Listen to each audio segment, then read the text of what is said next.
మా ఆలా వెంకటేశ్వర రెడ్డి అన్న, ప్రభాకర్ అన్న, మా జీవన్ రెడ్డి గారు తమ్ముడు, ఇంకా వెనకాల ఉన్న మా అన్నలు ఏమనుకోకరు, మా ఆనంద్ అన్న, గణేష్ అన్న, లింగన్న, రామ్మూర్తి, గోవర్ధను, శంకర్ నాయక్ అన్న, గౌడ్ సాబ్, రవన్న, మా ఎంఎన్సీ అన్న, నవతా ఇంకన్న, ఇంకా పేరు పేరున అందరికీ థ్యాంక్ యూ. ముంగటున్న క్రాంత్ అన్న, బాలమల్లన్న, రామచంద్ర అన్న, నగేష్ అన్న, ఇక వాసన అందరికీ, ఇక అదేవిధంగా మా ఆడబిడ్డలందరికీ, సారీ వాళ్ళని మూలకు నుకేశ్వరు ఏమనుకోకరు, మా మీడియా మిత్రులకు, గౌరవనీయులైన మా మీ పొద్దున్నుంచి మా భాస్కర్ రావు అన్న, సారీ శ్రవంతి గారు, కనబడని వాళ్ళు ఏమనుకోక, మా రవీందర్ రావు గారు, సారీ అన్న.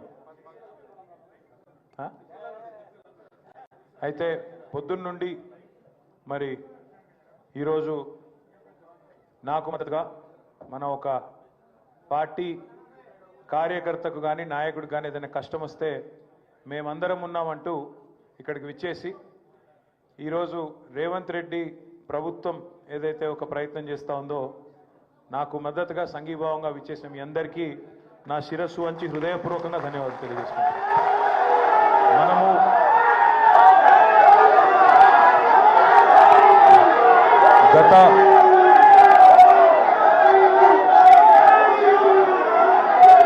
గత 10 సంవత్సరాల్లో థ్యాంక్ యూ 10 సంవత్సరాలు ప్లీజ్ గత 10 సంవత్సరాల్లో గత 10 సంవత్సరాల్లో పెద్దలు, మన పార్టీ అధ్యక్షులు, మనందరి ఆరాధ్య దైవం, తెలంగాణ సాధించిన మన నాయకుడు కేసీఆర్ గారి నాయకత్వంలో నిబద్ధతతోని పద్ధతిగా ఎక్కడ కూడా ఒక్క పైసా అవినీతికి తావు లేకుండా పనిచేసిన అని చెప్పి ఇప్పుడు వాళ్ళకి చెప్పిన. ఏసీబీ వాళ్ళు అడిగితే 82 ప్రశ్నలు అడిగినారు.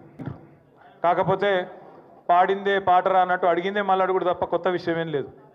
వాళ్ళకి ఏంటంటే పాపం రేవంత్ రెడ్డి బల్మిటికి ఒక కేసు పెట్టించిండని వాళ్ళకు కూడా అర్థమైంది.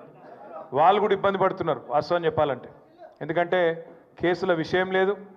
వీడికెళ్ళి ఫార్ములా ఈ రేస్ అనే ఒక ఈవెంట్ని హైదరాబాద్నే ఉంచాలి, కష్టపడి తెచ్చినాం ఇండియాకు, మొదటిసారి భారతదేశానికి, ఇక్కడనే ఉండాలి, ఇక్కడ ఉంటేనే మన రాష్ట్రానికి పెట్టుబడులు తెచ్చుట్లా కానీ భవిష్యత్తులో ఎలక్ట్రిక్ వాహనాలకు హైదరాబాద్ను, తెలంగాణను ఒక ప్రధానమైన స్థావరంగా ప్రపంచంలో తయారు చేయాలనే ఒక విజన్తో చేసిన పని తప్ప ఇలా పైసలు, అవినీతి అలాంటి గలీజు పనులు రేవంత్ రెడ్డి చేస్తారు తప్ప మేము చేయము, మాకు ఆ కర్మ పట్టలేదు అనే మాట కుండబద్దలు కొట్టినట్టు వాళ్ళకి చెప్పిన.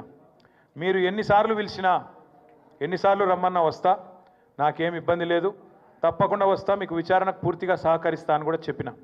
దాంతోపాటు వారికి ఇంకొక విజ్ఞప్తి కూడా చేసిన. సరే కేసు పెట్టినరు, విచారణ చేస్తున్నారు, పర్వాలేదు, ఇట్లాంటి కేసులు ఇంకొక 100 పెట్టినా ఎదుర్కొంటాం.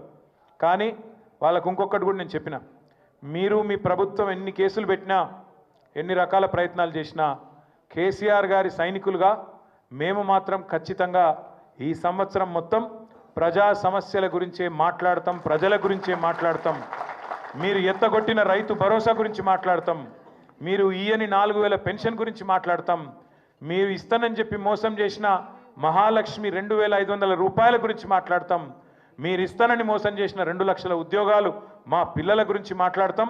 ఖచ్చితంగా ప్రతి సమస్యను 6 గ్యారంటీలు, 420 హామీలు ఏ ఒక్కటి ఇడిచిపెట్టకుండా మాట్లాడతాం. నువ్వు ఇటువంటి కేసులు 100 పెట్టుకో, వదిలిపెట్టమని చెప్పిన. సరే కేసు లేదు, పీసు లేదు, నిజంగా చెప్పాలంటే మొన్న చెప్పినా మళ్ళీ చెప్తున్నా, ఇది ఒక లొట్ట పీసు కేసు మాత్రమే, ఇంట్లో ఏమీ లేదు. వీడికెళ్ళి పైసా పోయింది, ఆడ పైసా ఉన్నది. ఇక అవినీతి ఎక్కడ జరిగిందిరా అంటే వాళ్ళు ఒక్కొక్కరు నీళ్ళు మింగుతున్నారు.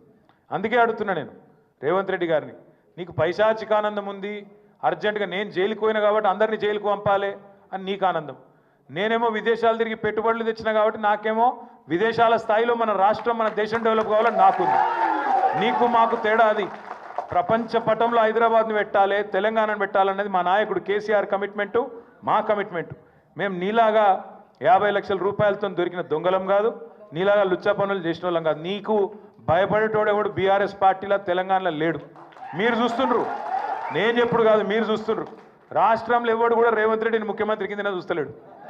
మీరు ఇక అంటే మళ్ళీ ఇంకొని కేసు పెడతాడు, వాని లోపలెత్తాడు. నేను అనా ఆయన ఎవరో మర్చిపోయిండు పేరు అని నేను అనా. ఎందుకన్నా అంటే నిన్ను ఎవడు నేను ఏమంటున్నానంటే నిన్ను ఎవడు గుర్తే పడతలేడు. నేనేం చేస్తాను దానికి? సంవత్సరం తర్వాత కూడా నేను ఎవడు దేకపోతే నేనేం చేయాలి దానికి? ఇప్పుడు పెద్దలు ఎప్పుడో చెప్పారు, అందుకే కనకపు సింహాసనంలో శునకాన్ని కూర్చోబెడితే దానికి ఆ బుద్ధి రాదు. అందుకే భయపడేది లేదు, బాధపడేది లేదు. ఎన్నిసార్లు పిలిచినా పోతా, కానీ మీరు మాత్రం దయచేసి తదేక దీక్షతోని మన నాయకుడు కేసీఆర్ గారు చెప్పినట్టుగా ఉద్యమంలో ఎంతైతే కమిట్మెంట్తో పనిచేసినావో అంతే కమిట్మెంట్తో పోదాం. వాళ్ళు ఎన్ని ప్రశ్నలు పెట్టినా, ఎన్ని సవాళ్ళు వేసినా, ఎన్ని రకాల ఇబ్బందులు పెట్టినా, ఎన్ని రకాల కొత్త రకాల కేసులు పెట్టినా భయపడేది లేదు, తల వంచేది లేదు. నిజాయితీకి ధైర్యం ఎక్కువ. వాడు ఎవడు ఏమనుకున్నా సరే ఇది లొట్ట పీస్ కేసే, వీడు ఒక లొట్ట పీస్ ముఖ్యమంత్రి, బరాబర్ కొట్లాడదాం, గట్టిగా ముందుకోదాం. మీ అందరి దయతో ఆశీర్వాదం తీయాలి. సిరిసిల్ల నుంచి కూడా మా తమ్ముళ్ళు చాలా మంది వచ్చిండ్రు, మీకు కూడా ప్రత్యేకంగా ధన్యవాదాలు. నిజానికి నేను ఊహించలేదు, మేము చెప్పలేదు, అయినా కూడా మీరందరూ ప్రేమతో వచ్చినందుకు మా సిరిసిల్ల అన్నదమ్ములకు కూడా పేరు పేరున ధన్యవాదాలు, నమస్కారాలు తెలియజేస్తూ మళ్ళా ఈరోజు మళ్ళా ఏమైనా రమ్మనాలంటే మళ్ళీ ఏమైనా క్వశ్చన్లు ఉండాలి వాళ్ళ దగ్గర, ఏం లేవు. రేవంత్ రెడ్డి మళ్ళీ ఏమైనా క్వశ్చన్ పంపితే రమ్మంటారేమో, పోతా.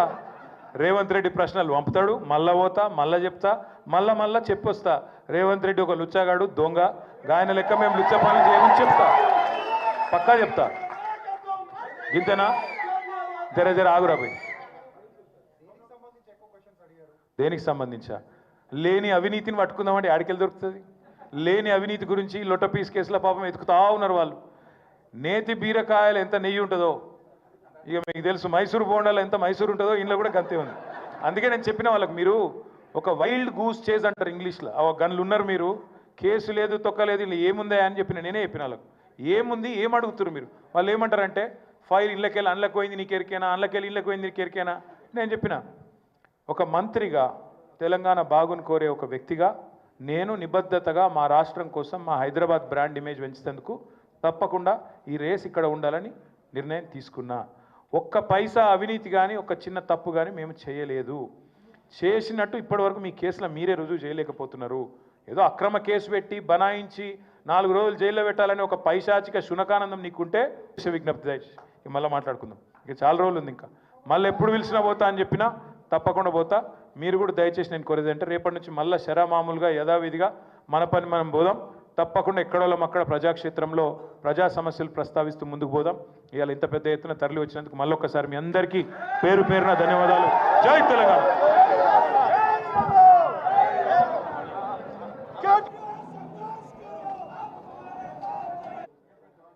నాకు మద్దతుగా మన ఒక పార్టీ కార్యకర్తకు కానీ నాయకుడికి కానీ ఏదైనా కష్టం వస్తే మేమందరం ఉన్నామంటూ ఇక్కడికి విచ్చేసి ఈరోజు రేవంత్ రెడ్డి ప్రభుత్వం ఏదైతే ఒక ప్రయత్నం చేస్తూ ఉందో నాకు మద్దతుగా సంఘీభావంగా విచ్చేసిన మీ అందరికీ నా శిరస్సు